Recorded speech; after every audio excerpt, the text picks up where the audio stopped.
मी राजीनामा दिलेला नाही, राजीनाम्यावरील चर्चांवर धनंजय मुंडेंचं स्पष्टीकरण, तर आरोपांना योग्य वेळी उत्तर देणार, धसांच्या आरोपांसंदर्भातील प्रश्नावर धनंजय मुंडेंची प्रतिक्रिया। अशोक चव्हाणांनीही पदाचा राजीनामा दिला होता, सरकारनं माणुसकीच्या नात्यानं नैतिकतेनं निर्णय घ्यावा, धनंजय मुंडेंच्या राजीनाम्यावरून खासदार सुप्रिया सुळेंची प्रतिक्रिया। सज्जन माणसानं एका मिनिटात राजीनामा दिला असता, मात्र धनंजय मुंडेंना कसलीच लाज नसल्यानं मंत्रिपद सोडायला तयार नाहीत, अंजली दमानी यांची धनंजय मुंडेंवर टीका। परखड भूमिका घेणारे अजित पवार एवढे गप्प का? महाराष्ट्राच्या जनतेला मूर्ख बनवत आहात का? बीड हत्या प्रकरण आणि धनंजय मुंडेंच्या राजीनाम्यावरून संभाजीराजेंचे सवाल।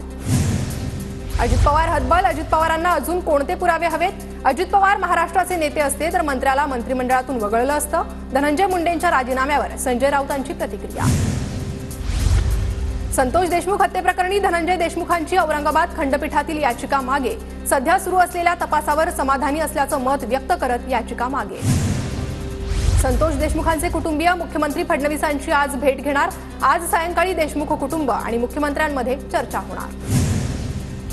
मुंबईत आझाद मैदानावर सरपंच परिषदेच्या वतीनं धरणे आंदोलन, बीडचे सरपंच संतोष देशमुखांच्या निर्घृण हत्येच्या निषेधार्थ आंदोलन, हत्या प्रकरणातील आरोपींवर कठोर कारवाईची मागणी।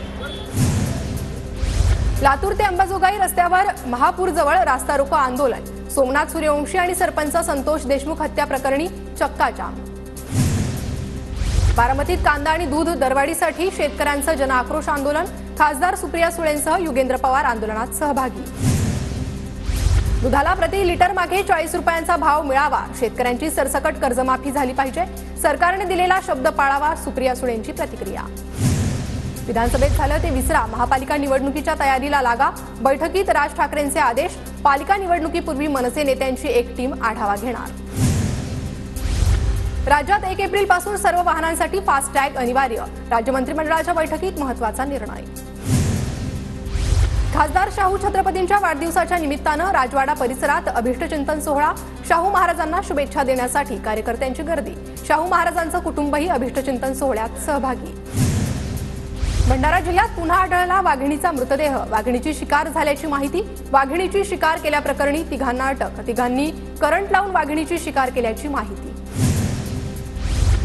नागपुरात HMPV विषाणूचे 2 संशयित रुग्ण सापडले, एका 7 वर्षीय मुलाला आणि 13 वर्षीय मुलीला विषाणूची लागण झाल्याचा संशय, दोन्ही लहान मुलं उपचारानंतर बरे झाल्याची माहिती। नागपुरात सध्या HMPVचा एकही रुग्ण नाही, 2 संशयित रुग्णांचे सॅम्पल पुण्याला पाठवले, 2 दिवसात अहवाल येईल, नागरिकांना घाबरण्याचं कारण नाही, नागपूर जिल्हाधिकारी इटनकर यांची माहिती। कर्नाटक, तमिळनाडू आणि गुजरातमध्ये HMPV विषाणूचे 6 रुग्ण आढळले, हा विषाणू भारतासह जगभरात आधीपासूनच अस्तित्वात असल्याची आरोग्य मंत्रालयाची माहिती, नागरिकांनी काळजी घेण्याचं प्रशासनाकडून आवाहन। HMPV व्हायरस बाबत महाराष्ट्रात अलर्ट, पुणे महापालिका रुग्णालयात 350 खाटा तयार, रुग्णालयांमध्ये येणाऱ्या रुग्णांचे सर्वेक्षण करण्याच्या आरोग्य विभागाच्या सूचना। HMPV व्हायरसच्या पार्श्वभूमीवर बीडमधील आरोग्य विभाग अलर्टवर, बीडच्या शासकीय रुग्णालयात आरोग्य अधिकाऱ्यांकडून पाहणी, नागरिकांनी घाबरून जाण्याचं काहीही कारण नाही, डॉक्टरांचं आवाहन।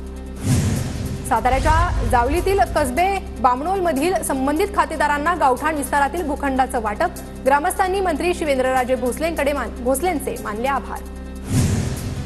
मनोज जरांगेंवर एका तरुणानं युट्यूबवर आक्षेपार्ह कमेंट केल्यानं अहिल्यानगरमध्ये मराठा समाज आक्रमक, तरुणावर कारवाई करण्याची मराठा समाजाची मागणी, मोर्चात मोठ्या संख्येने मराठा बांधव उपस्थित। दादर रेल्वे स्थानकात एका माथेफिरूनं तरुणीचे केस कापल्याची धक्कादायक घटना, CCTVद्वारे पोलिसांकडून माथेफिरूचा तपास सुरू। भंडाऱ्यात 2 ठिकाणी घरफोडी केल्याची घटना, 2.5 लाखांचा ऐवज चोरट्यांनी लंपास केला, पोलिसांकडून चोरट्यांचा अधिक तपास सुरू। बीडच्या परळी शहरात वाहतूक कोंडी वाढली, रस्त्याच्या बाजूला असलेल्या वाहनांमुळे वाहतूक कोंडी, बेकायदा पार्किंग करणाऱ्या वाहनांवर कारवाई करण्याची नागरिकांची मागणी। डोंबिवलीत हत्तीच्या दातांची तस्करी, मानपाडा पोलिसांनी तस्करी करणाऱ्या दोघांना ताब्यात घेतलं, पोलिसांकडून या प्रकरणाचा तपास सुरू। पुण्याच्या जुन्नरमध्ये दुचाकी आणि 4 चाकी चोरणाऱ्या चोरट्याला पोलिसांकडून अटक, 17 दुचाकी, 2 4 चाकी आणि 43 टायरची चोरी केल्याची चोरट्यांची कबुली।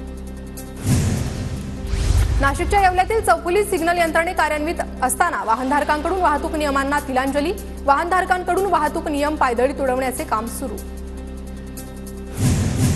ऑलिव्ह रिडले कासवाच्या सर्वेक्षणानुसार 20% कासवांची घरटी महाराष्ट्रात आढळली आहे, वन विभागाला अहवाल दिला. गुहागर या ठिकाणी सर्वाधिक घरटी आढळली. नांदेडच्या सचखंड गुरुद्वारात गुरु गोविंद सिंगजी यांची जयंती उत्साहात साजरी. जयंतीनिमित्त गुरुद्वारामध्ये विविध धार्मिक कार्यक्रमांचं आयोजन. दर्शनासाठी भाविकांची गुरुद्वारात मोठी गर्दी. भारतीय क्रिकेट संघाचे माजी खेळाडू व्यंकटेश प्रसाद यांनी सहकुटुंब घेतलं साईबाबांचं दर्शन. साईबाबा संस्थानकडून व्यंकटेश प्रसाद यांचा सत्कार. मुंबईच्या कमाल तापमानामध्ये घट. सांताक्रूझ आणि कुलाबा केंद्रावर नेहमीपेक्षा कमी तापमानाची नोंद. महानगरात गारठा वाढला. माघी गणेशोत्सवात प्लास्टर ऑफ पॅरिसच्या मूर्तींना बंदी. घरगुती मूर्तीही पर्यावरणपूरकच हव्यात. मुंबई महानगरपालिकेचा निर्णय. मुंबई महानगरातील हवेची गुणवत्ता सुधारली. भायखळा, बोरिवली पूर्वच्या भागांमध्ये बांधकामांवर लावण्यात आलेली सरसकट बंदी हटवली. गोरेगावमधील सिद्धार्थनगरमध्ये पत्राचाळ पुनर्विकासाअंतर्गत मिळालेल्या भूखंडावर गृहनिर्मिती करण्याचा निर्णय. म्हाडाच्या मुंबई मंडळाकडून गृहनिर्मिती 2397 घरं बांधणार. कुलाबा वांद्रे सिब्ज भुयारी मेट्रो 3 मार्गिकेतील वांद्रे कुर्ला संकुल ते कुलाबा मार्गाचं 92% काम पूर्ण. काम पूर्ण होण्यासाठी जून महिना उजाडणार. रमाबाई आंबेडकर नगर पुनर्विकासासाठी झोपू प्राधिकरणाकडून आतापर्यंत 2500 झोपड्या रिकाम्या तर 10,500 बांधकामांचं सर्वेक्षण पूर्ण. नेपाळमध्ये काठमांडू आणि आजूबाजूच्या परिसरात भूकंपाचा धक्का. बिहार, पश्चिम बंगालमध्येही भूकंपाचे धक्के जाणवलेत. भूकंपाची तीव्रता 7.1 रिश्टर स्केल असल्याची माहिती. बिहारमधील पाटणा शहरासह अनेक जिल्ह्यात भूकंपाचे धक्के. सकाळी 6:40 जाणवले भूकंपाचे धक्के. कॅनडाचे पंतप्रधान जस्टिन ट्रुडो यांचा राजीनामा. ट्रुडो यांच्या विरोधात लिबरल पक्षात सदस्यांमध्ये नाराजी. पक्षातील खासदारांकडून ट्रुडो यांचा उघडपणे विरोध. लिबरल पार्टीच्या नेतेपदाचाही राजीनामा.